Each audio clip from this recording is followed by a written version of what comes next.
नहमदुहु व नुसल्ली अला रसूलिल करीम अम्मा बाद फ़अऊज़ु बिल्लाहि मिनश शैतानिर रजीम बिस्मिल्लाहिर रहमानिर रहीम। मोहतरम नाज़रीन, आज हम 11वें पारे का खुलासा बयान करेंगे। इस पारे के दो हिस्से हैं। इसमें पहला सूरत तौबा का हिस्सा है और फिर आगे सूरत यूनुस शुरू हो रही है, उसका जिक्र हम करेंगे। पहले सूरत तौबा का जो हिस्सा बच रहा है इसमें अल्लाह ताला ने 3 बातें फरमाई हैं। नंबर 1, मुनाफिकीन की मज़म्मत की गई है। मोमिनों की 9 सिफ़ात बयान की गई हैं। इसी सूरत मुबारक में ग़ज़वा तबूक में शिरकत न करने वाले 3 मुखलिस सहाबा का जिक्र किया गया है। नंबर 1, अब उसकी तफसील जो मुनाफिकीन की मज़म्मत की गई है। अल्लाह ताला ने ग़ज़वा तबूक में शरीक न होने वाले के जो मुनाफिकीन थे उनके बारे में, जो उनके झूठे उज़्र थे, इन उज़्र को अल्लाह रब्बुल इज़्ज़त ने अपने महबूब सल्लल्लाहु अलैहि वसल्लम को ख़बर दे दी थी। और नीज़ मुनाफिकीन ने मुसलमानों को तंग करने के लिए जो मस्जिद ज़िरार बनाई थी मस्जिद कुबा के बिल्कुल साथ, तो वो भी अल्लाह रब्बुल इज़्ज़त ने अपने महबूब को आगाह कर दिया था और हुक्म दिया था कि नबी सल्लल्लाहु अलैहि वसल्लम कि आप इस मस्जिद को गिरा दें और जला दें। फिर आप सल्लल्लाहु अलैहि वसल्लम ने उस मस्जिद ज़िरार को जो कुबा के बिल्कुल मतवाज़ी साथ ही थी उसको आपने गिरा दी। ये भी इसी सूरत तौबा के आखिरी उसमें बयान फरमाया गया।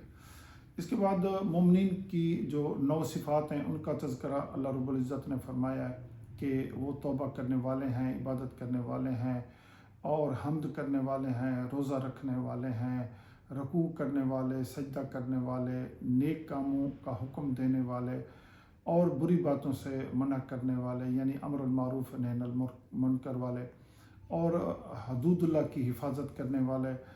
और ये 9 सिफ़ात उनकी बयान की गई हैं। इस तरह अब ग़ज़वा तबूक में शिरकत न करने वाले जो 3 मुखलिस सहाबी थे उनका जिक्र भी आगे फरमाया गया। इनमें पहले तो हज़रत काब बिन मालिक रज़ी अल्लाह ताला अन्हु थे, दूसरे हज़रत बिलाल बिन उमैया थे और तीसरे हज़रत मरारा बिन रबिया रज़ी अल्लाह ताला अन्हु थे।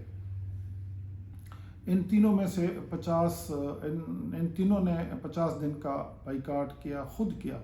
फिर अल्लाह रब्बुल इज़्ज़त ने इनकी तौबा का ऐलान बज़रिया वही फरमाया और फिर ये उससे उनको बरियत मिली। आप सल्लल्लाहु अलैहि वसल्लम ने इनको बरियत का हुक्म सुनाया। इसके बाद नाज़रीन आगे सूरत यूनुस शुरू हो रही है। सूरत यूनुस में अल्लाह ताला ने 4 बातें बयान फरमाई हैं। शुरू में इब्तिदा में तौहीद के अहकाम हैं, यानी रिज़्क़ और मालिक खालिक और हर किस्म की तदबीर करने वाला अल्लाह रब्बुल इज़्ज़त है। ये आयत नंबर 31 में अल्लाह ताला ने फरमाया। और दूसरा इसमें अहम जो है वो रिसालत के मज़ामीन है। रिसालत और इसके ज़िमन में अल्लाह ताला ने जो अंबिया का ज़िक्र किया है, मुख्तलिफ उनके कुछ किस्से बयान किए हैं। इनमें हज़रत नूह, हज़रत मूसा, हज़रत हारून और हज़रत यूनुस अलैहिस्सलाम के किस्से भी मज़कूर हैं। जी मोहतरम नाज़रीन, हम 11वें पारे के मुतालिक खुलासा बयान कर रहे थे। तो इसमें आगे क़यामत का तज़किरा है कि रोज़े क़यामत अल्लाह ताला सबको जमा करेगा। इसके बाद आयत नंबर 11 है जिसमें ये बताया गया कि कुफ़ार को क़यामत का खुद यकीन ही था नहीं था, वो ईमान ही नहीं रखते थे कि क़यामत कैसे आएगी। नंबर 4 पे इस तफसीलन जो बयान है वो कुरान की अज़मत है, यानी इसमें जो आयत नंबर पहली है उसमें ये कि ये बड़ी दानाई की किताब है और इसमें बड़ी हिकमत की बातें हैं। और फिर इस सूरत मुबारक में हज़रत नूह अलैहिस्सलाम का किस्सा मज़कूर है। हज़रत नूह अलैहिस्सलाम ने अपनी कौम को दावत दी और ये तकरीबन 950 साल आपने कौम को बुलाते रहे, उन्होंने आपकी कोई बात नहीं मानी। और लोगों को अल्लाह ताला ने नूह अलैहिस्सलाम को फिर हुक्म दिया कि आप इनको अपनी कश्ती में सवार कर लें। और जो नूह अलैहिस्सलाम की कश्ती में आ गए वो महफूज रहे और बाकी सब तूफ़ान नूह यानी पानी से गर्क हो गए। इसी तरह फिर इस पारे में हज़रत मूसा अलैहिस्सलाम और हज़रत हारून अलैहिस्सलाम का किस्सा भी है। हज़रत मूसा अलैहिस्सलाम और हज़रत हारून अलैहिस्सलाम को अल्लाह ताला ने फ़िरौन की तरफ नबी बनाकर भेजा। हज़रत मूसा अलैहिस्सलाम का किस्सा मोहतरम नाज़रीन तकरीबन 28 पारों में आता है, मुख्तलिफ़ हिस्सों में थोड़ा थोड़ा करके आता रहता है। तो उस वक्त के जो सरदार थे फ़िरौन वगैरह, उन्होंने उनकी एक बात नहीं मानी, बल्कि फ़िरौन तो खुदाई दावा करता था और फिर हज़रत मूसा अलैहिस्सलाम को जादूगर कहकर पुकारता था।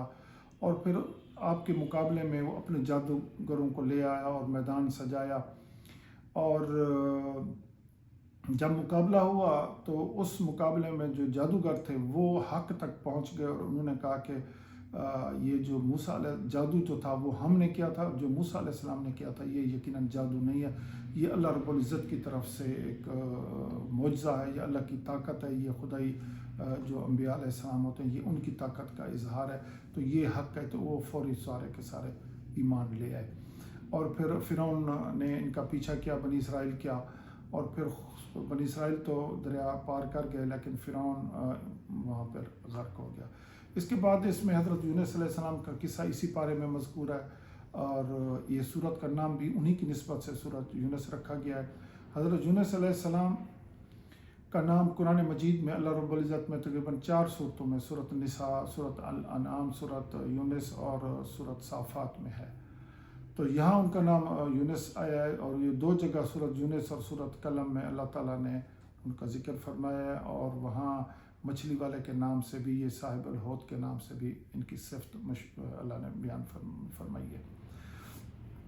حضرت یونس السلام کے قصے کے 2 رخ ہیں، ان میں ایک تو ان کا مچھلی کے پیٹ میں جانا، اس کا تفصیلی ذکر تو آگے سورت الصافات میں آتا ہے، اور دوسرا ان کی قوم کا ان کی غیر موجودگی میں توبہ اور استغفار کرنا، یہ 2 ان کے قصے کے حصے ہیں۔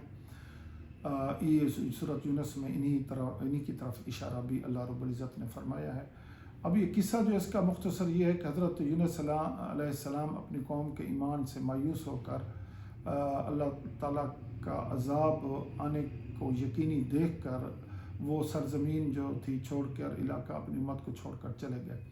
جب وہ کشتی میں سوار ہوئے تو سمندر میں طغیانی کی وجہ سے کشتی ڈوبنے لگی، اور حضرت یونس علیہ السلام نے سمندر میں چھلانگ لگائی، اور ایک بڑی مچھلی نے آپ کو نگل لیا، اور پھر اس مچھلی نے اللہ تعالیٰ کے حکم سے آپ کو صحیح سالم زندہ کچھ دنوں بعد اگل دیا ساحل پر، اور ادھر یہ ہوا کہ قوم کے تمام مرد اور بچے پھر ایک میدان میں اکٹھے ہوئے، اور انہوں نے استغفار توبہ اللہ رب العزت سے کی، اور اللہ تعالیٰ نے ان کی توبہ قبول کی، اور ان پر یہ جو عذاب تھا یہ ٹل گیا، اور وہ سچے دل سے وہ مومن ہو گئے۔ وصلی اللہ تعالیٰ علی خیر خلقہ محمد و آلہ وصحبہ وسلم۔